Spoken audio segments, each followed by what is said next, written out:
strangest thing. It's shorter than you think.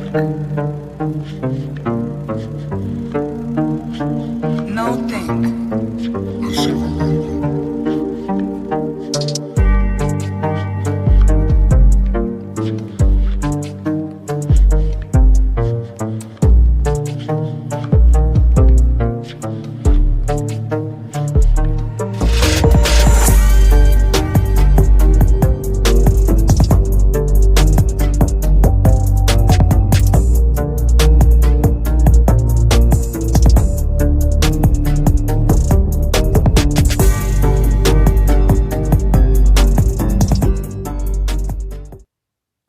What's up, you guys? It's your girl Queen Talks Crime, and I am back with another video.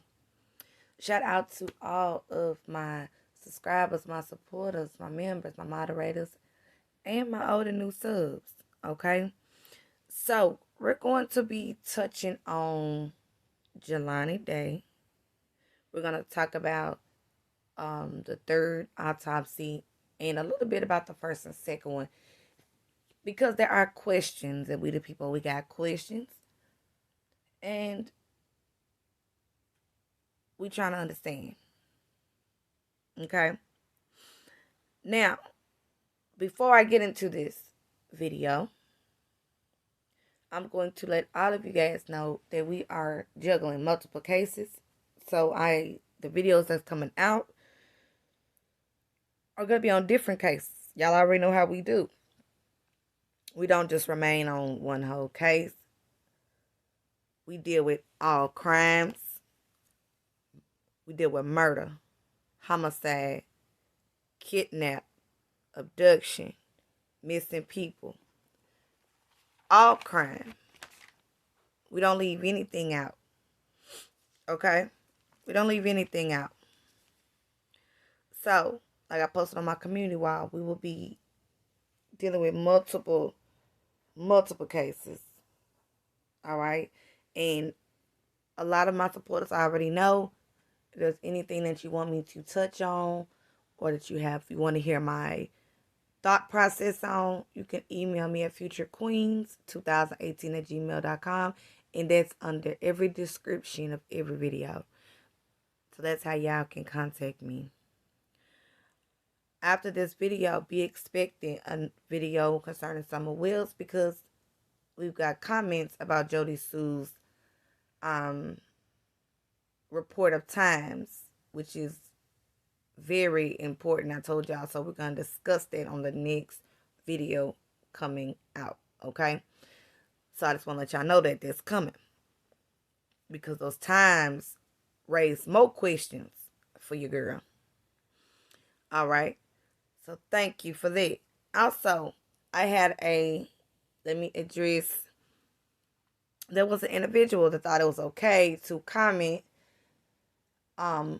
and this individual said, well, why do y'all call yourself kings and queens?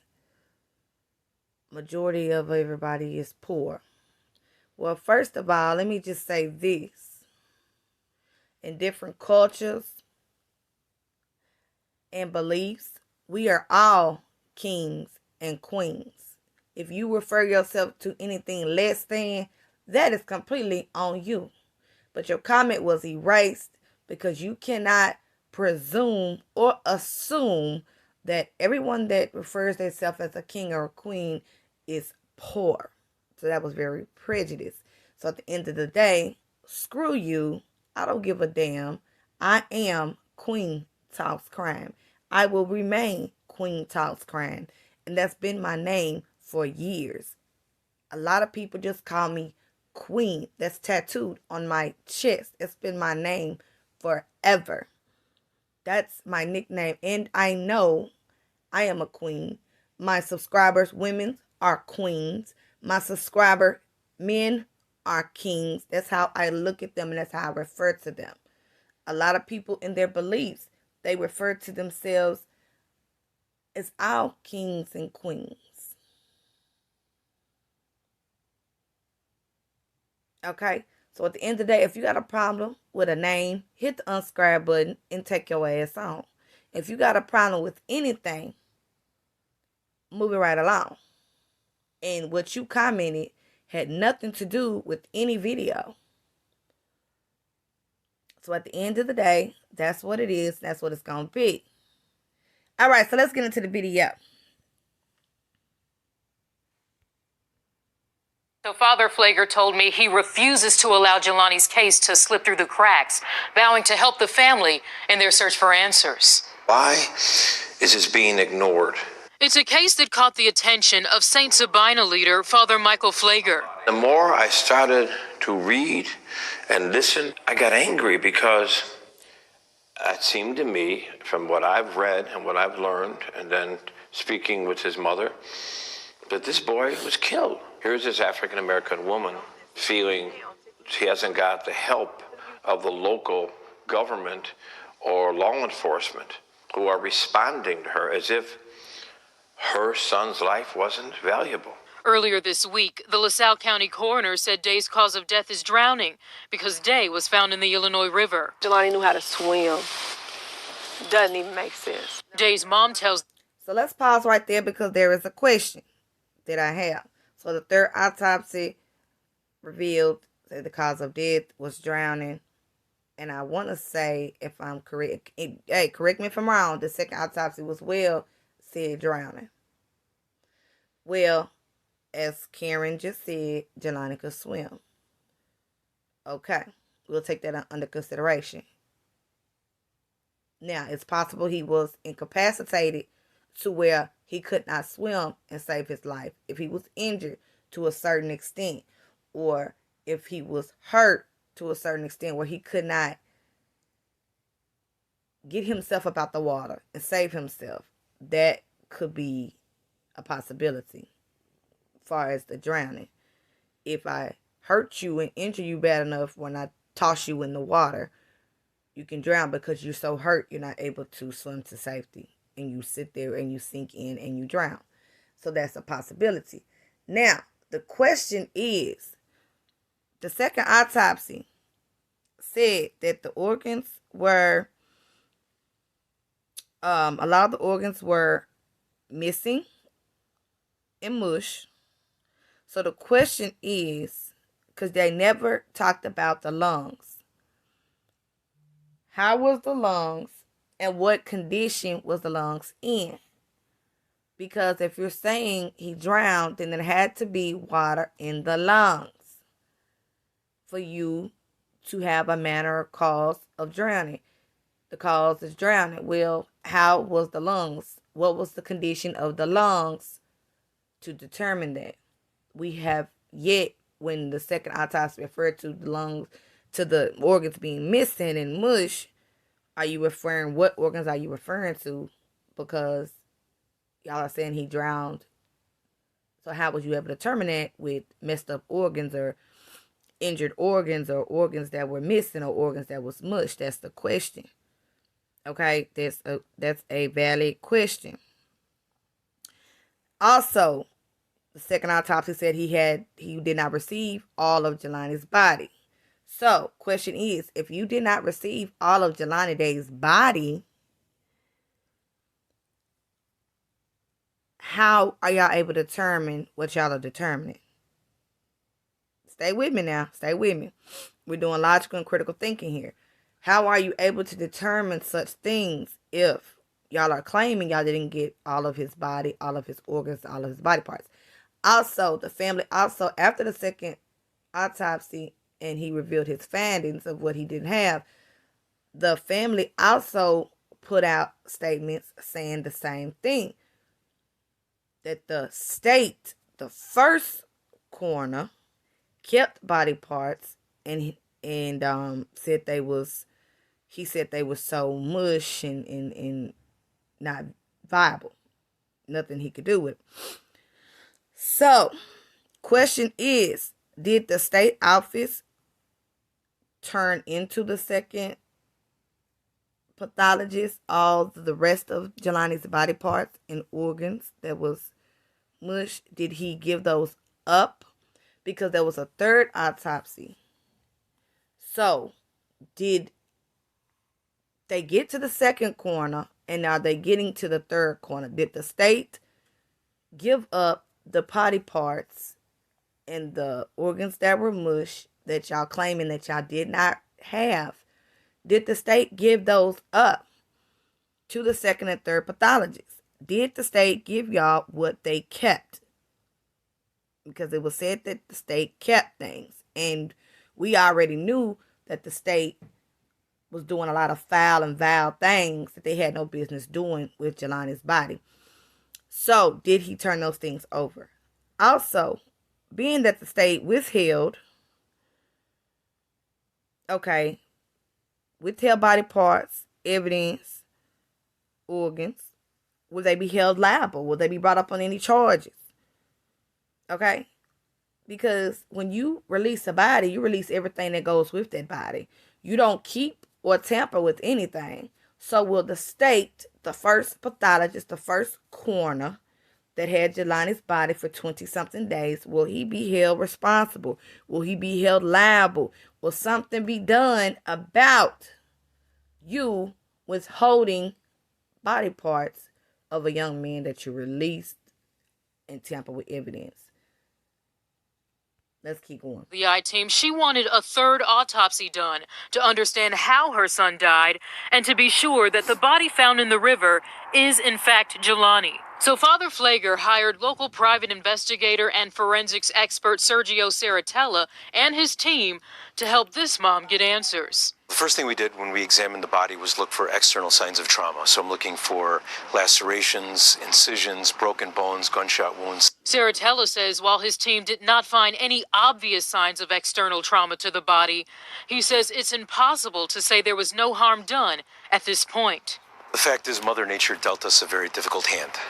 The remains were in water for 11 days, and the river washed away a great deal of forensic evidence. The heat, the water, which accelerated decomposition, and the environment really made forensic investigation very difficult in this case. Saratella says he has not reviewed... Okay. And I do like the fact that this man did not look at the first two findings of the first two pathologists, so he can have a better unbiased work done with what he find.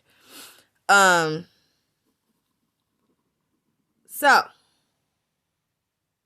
he just said that human nature, the water, Jelani being in water, washed away a lot of evidence, a lot of things that he could not find on the outside of the body. Now, mind you, the body has been torn apart, tampered with, sawed off, missing parts, allegedly mush organs. Okay, that I had an issue with the mush because he wasn't in there that long enough to have all those problems because his outside was pretty much intact, except for bites and things of the aquatic creatures. Now, so he basically telling us right there that he could not see no outside trauma or anything. And then the water, he could not see it due to the water washing it away, or the damage done by the water to the body and the creatures in the water. So he could not see if there was any additional trauma. Okay? And that's a big problem here. That's a big, big problem here. So whoever did this knew what they were doing. Sending him. Now, if he was put in the water in Bloomington, we would have found him quicker. We would have had more evidence. They took him a whole hour away to a place where it will be longer and harder for people to find him. And by the time they find him, there will be nothing left. That's what they were expecting. So these people, whoever involved, knew what they were doing. And that's very important, that they knew what they were doing. The LaSalle County Coroner's autopsy, and he prefers it that way so that he can have an objective review of the case.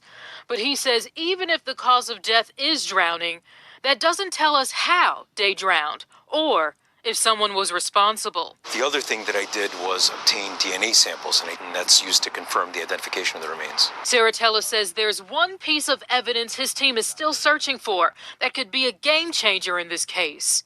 Jelani Day's phone. with respect to his location, his movement, who he was communicating with, the content of those communications.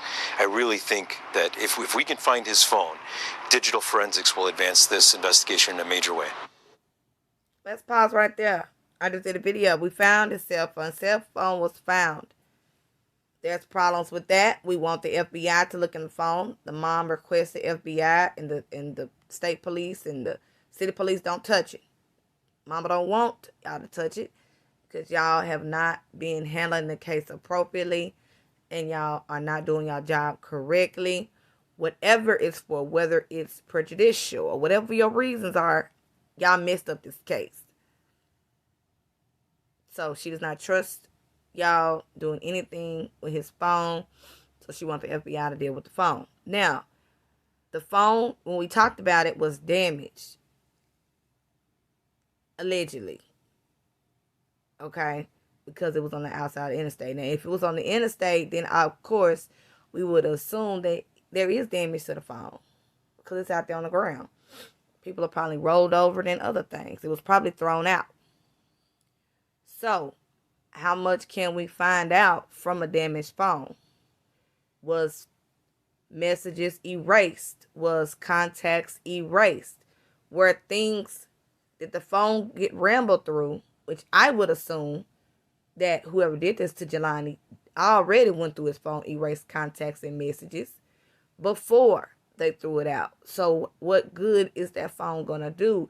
And if y'all can still find things in that phone, y'all already pulled up his records, I would assume, without the phone. But with the phone, with the device itself, can y'all still retrieve erased messages and contacts and things of that nature? Can y'all, and will y'all still be able to do that? I hope so. Because y'all have the device now. Now, Saratella tells me he hopes to have DNA results in the next few weeks and will review them to Jelani's mother as soon as they come in. Now, local police departments involved in the case tell the I-Team they are doing everything in their power to help solve this case. Hey, if... All right, so that is what I want to discuss, you guys, was the third autopsy drowning. Does not mean no one did anything to him or helped.